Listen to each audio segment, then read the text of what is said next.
Hello students, कैसे हैं आप सब। मेरा नाम है राजन कुमार एंड आप देख रहे हैं Rajan academy of education unit 9 psychology and sports का एक जो हमारे पास क्वेश्चन है वो हम लोग डिस्कस करेंगे। ठीक है, ग्रोथ एंड डेवलपमेंट के बारे में हम लोगों ने पढ़ा था इसमें, और इसमें साइकोलॉजी के बारे में भी हम पढ़ चुके हैं। ठीक है, और इस वीडियो में जो है हम लोग बात करेंगे कि अडोलेसेंट की प्रॉब्लम्स क्या होती है और उनका मैनेजमेंट कैसे करें। अडोलेसेंट का मतलब ऐसी अवस्था हमारी जो लाइफ में जो एक हम कह सकते हैं जो एज होती है बिटवीन, हम इस तरीके से मान सकते हैं कि 10 से 19 साल का जो समय होता है। ठीक है, 10 साल से 19 साल के होते हैं जब हम, तो उस अवस्था को हम कहते हैं अडोलेसेंस। ठीक है, अडोलेसेंस एज होती है वो। तो इसके बारे में हम लोग जानेंगे, और ये बहुत ही इंपॉर्टेंट स्टेज होती है ह्यूमन डेवलपमेंट की। इसमें डेवलपमेंट होता है हमारा। ठीक है, there are many adolescent problems that adolescents face. कई सारी ऐसी प्रॉब्लम्स रहती हैं जो अडोलेसेंट जो है वो फेस करते हैं। ठीक है, इसके बारे में हमें जानना चाहिए। तो चलिए स्टार्ट करते हैं, देखते हैं कि कौन कौन सी जो प्रॉब्लम्स हैं वो आती हैं एडोलेसेंट पीरियड में।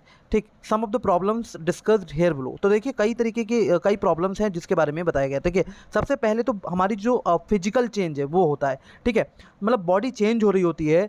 अब हम उस समय बच्चे होते हैं 9-10 साल के, और वहाँ से क्या है धीरे धीरे हमारी बॉडी जो है वो चेंज होना शुरू होती है, हार्मोनल चेंज होता है। तो उससे हमारा फिजिकल जो चेंज है वो होता रहता है। ठीक, फिजिकली हम काफ़ी चेंज होते हैं उस समय। तो कई सारी इश्यूज़ भी आते हैं, कई सारे हार्मोन्स भी जो है वो डेवलप होते हैं। तो ये सब रहता है हमारे अंदर। एक सेल्फ कॉन्शियसनेस आने लगती है। अब क्या होता है जब हम बच्चे होते हैं तो हम इतना ध्यान नहीं देते हैं, कॉन्शियसनेस होती है लेकिन हम खेल कूद में इतना हम ध्यान नहीं देते हैं और चीज़ों पर और दुनियादारी पर। लेकिन हाँ, धीरे धीरे क्या है कॉन्शियसनेस आना शुरू हो जाता है कि ये दुनिया क्या है, हम क्या हैं, किस तरीके से हमें काम करने हैं, ये सारी चीज़ें होने लगती हैं, जिसको हम कहते हैं सेल्फ कॉन्शियस का इंक्रीज होना। हमारे अंदर इमोशंस आने लगते हैं, इमोशंस का जो डेवलपमेंट होने लगता है। ठीक है, इमोशनल डेवलपमेंट जिसको कहते हैं।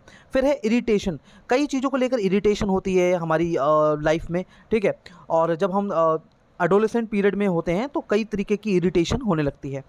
करियर रिलेटेड प्रॉब्लम्स होती हैं, उस समय हम लोगों के अंदर बहुत ज़्यादा एनर्जी होती है और हमें ये समझ में नहीं आता है कई बार कि हम क्या करियर अपनाएं, क्या प्रोसेस होना चाहिए करियर का, ये सारी चीज़ें उसमें होती हैं।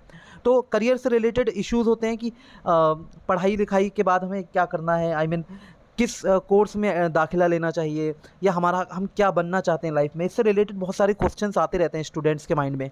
ठीक है, एडोलेसेंट जो स्टूडेंट्स होते हैं, एडोलेसेंट जो लोग होते हैं, उनके बारे में मतलब उनके अंदर, उनके माइंड में करियर से रिलेटेड जो हैं प्रॉब्लम्स बहुत सारी आती रहती हैं। ठीक है, इश्यूज़ होते हैं। इंटेलेक्चुअल डेवलपमेंट, हमारा जो इंटेलेक्चुअल जो डेवलपमेंट है वो होता है। ठीक, धीरे धीरे डेवलपमेंट हो रहा होता है इंटेलेक्चुअल लेवल पर। ठीक है, हमारी बुद्धि का जो है वो विकास हो रहा होता है।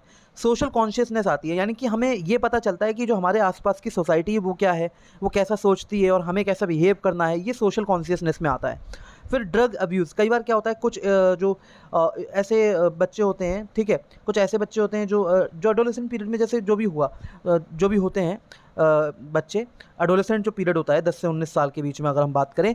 ठीक, तो ड्रग अब्यूज़ भी होने लगता है कई बार। ठीक, ड्रग अब्यूज़ से रिलेटेड प्रॉब्लम्स आती हैं। तो ये सारी प्रॉब्लम्स हैं जिनके बारे में हम लोगों ने अभी डिस्कस किया। तो ये आप लोग यहाँ पर देख सकते हैं, मैं आप लोगों को यहाँ पर लिख कर भी दे रहा हूँ। ठीक है, फिजिकल चेंज आता है और इसमें क्या क्या आता है ये आप लोग पढ़ सकते हैं ईजिली। ठीक, और इसकी पीडीएफ के लिए मुझे व्हाट्सएप आप कर दीजिएगा और इस चैप्टर का नाम लिख दीजिएगा। फिर देखिए इंक्रीज सेल्फ कॉन्शियसनेस के बारे में मैंने लिखा हुआ है यहाँ पे, emotional development, irritation, career related problems. तो ये 5 मैंने यहाँ पर प्रॉब्लम्स के बारे में बताया है। आप लोग के पास अगर क्वेश्चन आता है कि what do you mean by adolescent problems and there management, तो आप इस तरीके से लिख सकते हैं अच्छे से। ठीक है, तो ये आपके पास में ये क्वेश्चन आए तो आप लोग इस तरीके से लिख सकते हैं। ठीक है, इनका मैनेजमेंट के बारे में मैंने बहुत ज़्यादा इसमें नहीं बताया, लेकिन हाँ प्रॉब्लम्स के बारे में हमने डिस्कस किया है। मैनेजमेंट में अगर हम शॉर्ट में बात करें तो ये होता है कि हमें पेरेंट्स की जो है मतलब पेरेंट्स को ये समझना चाहिए कि उनका बच्चा जो है वो एडोलेसेंट पीरियड में जब होता है तो उसके अंदर बहुत सारे चेंजेस आते हैं, तो बच्चे को समझना चाहिए। ठीक है, मतलब उनको ये समझना चाहिए कि हमारा बच्चे को क्या चाहिए। ठीक है, उसको हम समझाएं और उसको एक सही पाथ दें। ठीक है, एजुकेशन का उसे क्या चीज़ें पता होनी चाहिए, ये सारी चीज़ें जो हैं ये सारी चीज़ें पेरेंट्स को बतानी चाहिए, ये सारी चीज़ें पेरेंट्स को ध्यान देना चाहिए एडोलेसेंट जो भी स्टूडेंट्स हैं, जो भी बच्चे हैं उनके बारे में। तो स्टूडेंट्स ये सारी चीज़ें हमने पढ़ी आज, आई होप आप लोगों को समझ में आया होगा। नेक्स्ट पीरियड में आई मीन नेक्स्ट वीडियो में जो है नेक्स्ट वीडियो में हम लोग यूनिट 10 के बारे में चर्चा करेंगे। Thank you so much for watching this video completely. Thank you.